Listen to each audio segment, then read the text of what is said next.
નમસ્કાર વિદ્યાર્થી મિત્રો, હવે આપણે જોઈશું ધોરણ 9ના મોસ્ટ આઈએમપી આદર્શ પ્રશ્નપત્રના વિભાગ સી અને ડીનું સોલ્યુશન. જો તમે એ અને બીનું સોલ્યુશન જોવાનું બાકી છે તો નીચે ડિસ્ક્રિપ્શનની અંદર આપેલી લિંક ઉપર ક્લિક કરી અને વિભાગ એ અને બીનું સંપૂર્ણ 100% સોલ્યુશન મેળવી શકો છો. विभाग सी છે व्याकरण विभाग છે. निम्नलिखित मुहावरे का अर्थ देकर वाक्य में प्रयोग कीजिए.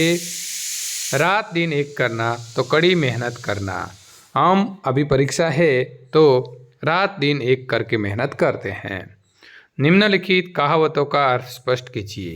अंत भले का भला, अच्छे काम का परिणाम अच्छा होता है.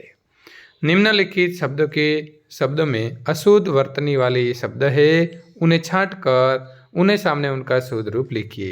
लड़ाई, तो विद्यार्थी मित्रों लड़ाई જે છે સાચું બાજુમાં આપણે લખ્યું છે. विरोधी शब्द लिखिए. अहंकार तो नम्रता.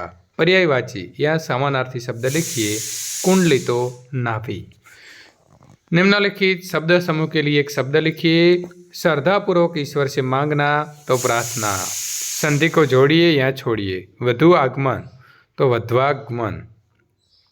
भाववाचक संज्ञा लिखिए. अंत में उसने हमारी मित्रता प्राप्त कर ली, तो उसमें भाव कौन सा है? मित्रता. विशेषण बताइए. आज देश की दशा अच्छी नहीं है, तो दशा. निम्नलिखित समास को पहचानिए. देश, विदेश, तो विदेश का क्या होता है? देश और विदेश, तो द्वंद्व समास होगा. विभाग डी लेखन विभाग है.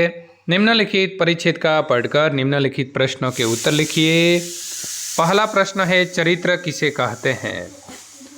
तो मानव के व्यक्तित्व का निर्माण करने वाले विभिन्न तत्वों को विद्यार्थी मित्रों हम चरित्र कहते हैं. इतिहास किस बात का साक्षी है?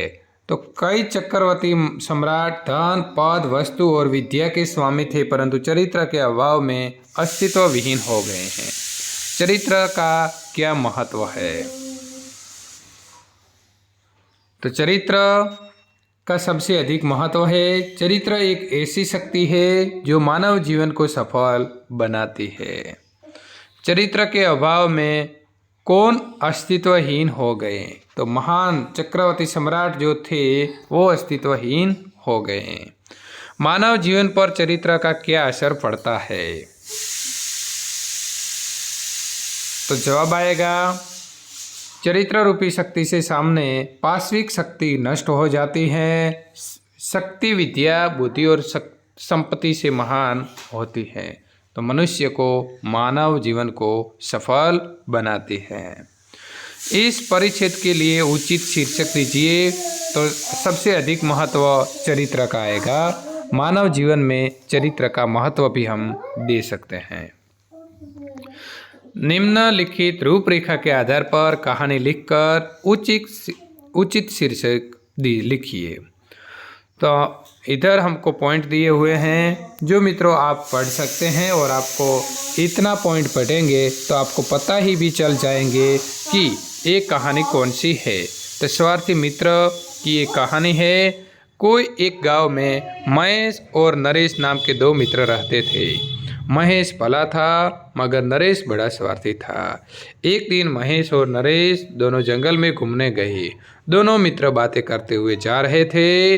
नरेश अपने मित्रता की बात कर रहा था. रास्ते में थोड़ी दूरी पर उन्होंने एक भालू को देखा.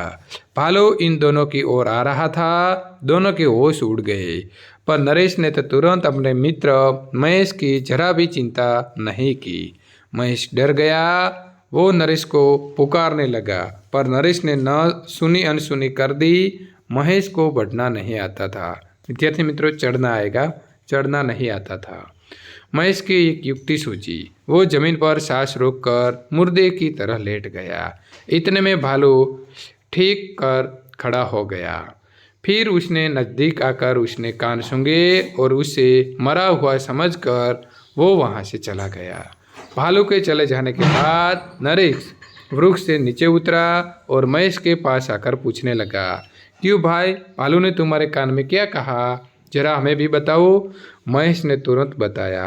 भालू ने कहा कि ऐसे स्वार्थ और कायर मित्र से दूर रहो.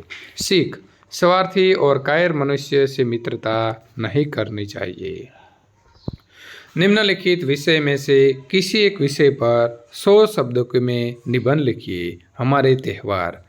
तो विद्यार्थी मित्रों, अपना त्यौहार विशेનો संपूर्ण જે છે એ નિબંધ અહીં લખેલો છે, જેનો તમે અભ્યાસ કરી શકો છો, વાંચી શકો છો વિડીયોને સ્ટોપ કરીને, અને ત્યારબાદ તૈયારી પણ કરી શકો છો।